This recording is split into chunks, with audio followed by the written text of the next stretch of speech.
September 22 മുതൽ ഇന്ത്യയിലെ GST സംവിധാനത്തിൽ വലിയ മാറ്റം. സർക്കാർ GST ലളിതമാക്കി. ഇനി 5% ആൻഡ് 18%.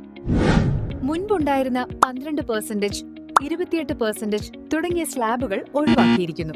ഈ പല സാധനങ്ങൾക്കും കുറവ് GST അടക്കേണ്ടതായിരിക്കും. ടാലി പ്രൈം ഉപയോഗിച്ച് GST അപ്ഡേറ്റ് ചെയ്യുന്നത് വളരെ എളുപ്പമാണ്. ആദ്യം ഗേറ്റ്വേ ഓഫ് ടാലിയിൽ ചാർട്ട് ഓഫ് അക്കൗണ്ട്സ് തെരഞ്ഞെടുക്കുക. അതിൽ സ്റ്റോക്ക് ഐറ്റം എന്ന ഓപ്ഷൻ തെരഞ്ഞെടുക്കുക. തുടർന്ന് മൾട്ടി മാസ്റ്റേഴ്സ് എന്ന ഓപ്ഷനിൽ ക്ലിക്ക് ചെയ്ത് GST റേറ്റ് സെറ്റപ്പ് തെരഞ്ഞെടുക്കുക.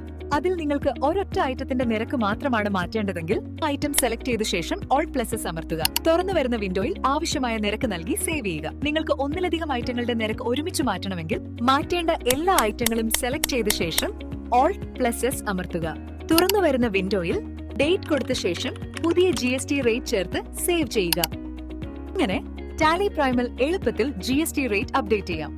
ബില്ലിംഗ്, റിട്ടേൺസ്, കംപ്ലയൻസ് എല്ലാം കൃത്യമായി നടത്താൻ ഇത് സഹായിക്കും. എന്തെങ്കിലും സംശയങ്ങളുണ്ടെങ്കിൽ സ്ക്രീനിൽ കാണുന്ന നമ്പറിൽ ബന്ധപ്പെടുക.